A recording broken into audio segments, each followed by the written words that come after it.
Came out recently from Scott Rasmussen, a very well-known pollster, talking about we the people and consent to the governed, and it was very troubling to me, and yet it has a lot to do with why a lot of you are here today. It said that 21% of those surveyed said that government still has the consent of the governed, which tells me that 79% of the people surveyed do not believe that their government any longer has the consent of the governed. That tells you that there is a lot of concern that is brewing in our nation, and that is why I am so supportive of this Tea Party and all of you that are here today to stand up and ensure that whomever we send to represent Congressional District 14 does have the consent of the governed. And so thank you for being here today, and thank you, gentlemen, for answering the questions that we've posed to you here today. But we now turn to our closing statements. You will have 2 minutes for your closing statements, and we will finish in the order in which you appear on the ballot, and that is why we will start with Mr. John Gay. Thank you so much. Thank you for being here. Thank you for participating. Always participate in your government. I want to represent you. I would appreciate your vote. There's other opportunities to go to my website or to go to victoriaadvocate.com and see the interviews that I've done there. But I want to represent you. When I've been traveling around this district, I keep hearing that they don't feel like they're being represented. People here in Katy told me, just get us out of District 14. I said, when I'm in Washington, you will have a voice in Congress. And I'm running for U.S. representative. You'll notice my signs, they all say U.S. representative.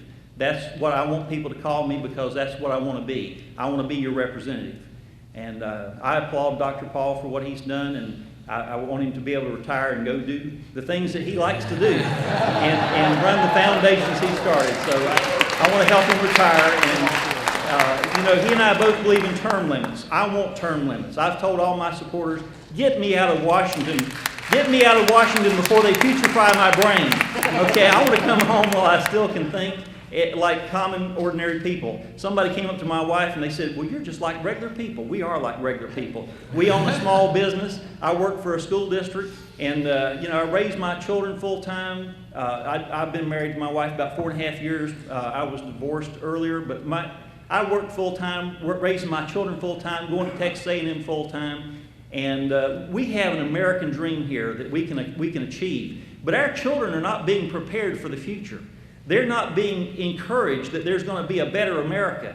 All they hear is that Social Security's gone. Well, it probably should go by the wayside. We've got to sunset some of these things. I'm not trying to take it away from people that are living on it, but we've got to sunset every department and then say, okay, after a few years here, do we still need their services? And we may not need the services of the IRS. Yeah!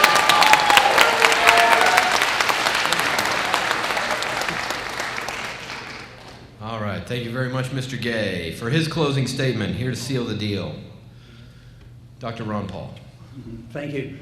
One thing I noticed so far in the discussion and debate that we've had is nobody up here is really screaming out, we want bigger government, we want more spending, we want more deficit. So I think in quite a few ways we would have some agreement, but obviously there must be some disagreement in order for us to have a contest and challenge me in a race. And I think I understand it because I'm a stickler. I am a stickler for the Constitution. I vote no a lot. And sometimes I wonder why that is the case. And I'm not ashamed of this. I have voted no by myself more times than everybody else put together, because I want to make that point that to go along, to get along, you have to go along is the principle up there. So if you give an inch, you have to give a mile to work in the system. But you have to know what you believe in, and you have to be strong enough to stand firm. That is what we need. You need a full understanding of the Constitution as well. But the ultimate goal for me is the protection of liberty. The Constitution is wonderful. It is not perfect. But what motivated me to get involved in politics has been the protection of liberty. I am convinced that a free society, when you have a right to your life, it's a God-given right, and we should protect all life, and you have a right to your liberty, you ought to have a right to all the fruits of your labor. If this would be the case, we would be free and prosperous. But to do that and endorse the idea that we have to have constant wars going on, wars that are never declared, I mean, this is a total neglect of the Constitution. We actually start wars these days. We shouldn't be starting wars. That's aggression, and we shouldn't do it. Woo! We should live up to our Constitution, and only Congress can declare the war, and the president should never be allowed to go to war in an undeclared war. We need to be sticklers for the Constitution. Yeah! All right, thank you. All right, we now turn. Thank you. All right, we now turn for his closing statement. He's got 2 minutes. We turn to Mr. Tim Graney. There's no question that Dr. Paul is a champion of liberty. I think we ought to give an opportunity to do that 100% of the time and champion his cause or campaign for liberty. Newt Gingrich has done it. Dick Armey have done it with their cause. It's time to give Dr. Paul the opportunity to concentrate 100% of his time on championing the cause of liberty outside of Congress and send a new representative to Washington. Why Tim Graney? You know, the congressman has spent the last 20 years voting no and not getting anything done. I've spent the last 20 years working, running my own business, working in other companies, helping to solve problems by bringing people together. We must work together with others in our nation. As passionate as we are about the issues that are before us, keep in mind there's someone 180 degrees opposite us that are just as passionate. It's going to be difficult to work with some, but we must come together as Americans and work together. I have been doing that for the last 20 years in the private sector, and I can do that as your representative in Washington. That's what I bring to the table, is a proven track record of working together with others and solving problems. They're not easy sometimes, they're not difficult, but just saying no is not going to solve the problems. It's been proven over the last 20 years that by being unwilling to work with others and just voting no has not reduced government and has not solved problems. So let's send a new representative to Washington. Tim Graney, I'd appreciate your vote, and if you want to join me afterwards, Mexican restaurant down the road at Vida Loca, I'd be happy to have you. Thank you.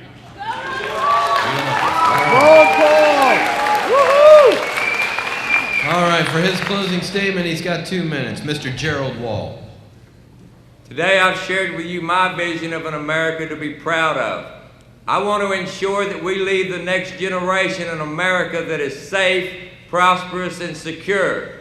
We must not place a burden on our children that they'll not be able to carry. It is our responsibility to make the tough choices today. As our president has flown around apologizing around the world, we should make sure we are secure in our nation. I got into this race because I looked up and I saw an overpowering, overbearing federal bureaucracy run by a bunch of career politicians. And I said it's got to stop. Do we keep electing these same career politicians who got us to this point? Or do we look for a citizen legislator who will serve a few terms and then return home?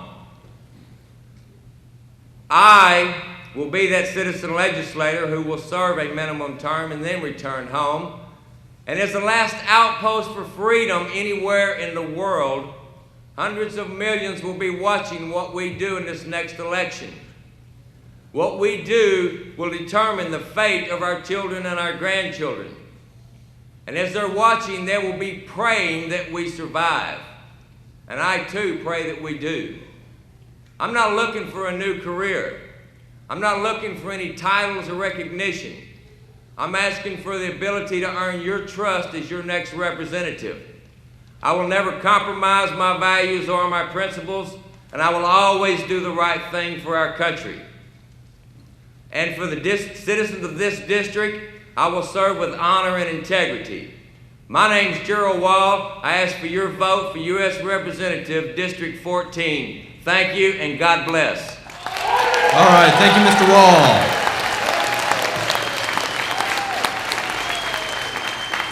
And with that, that closes the opening questions and closings of our candidate debate for Congressional District 14. I would like to thank all of our candidates here.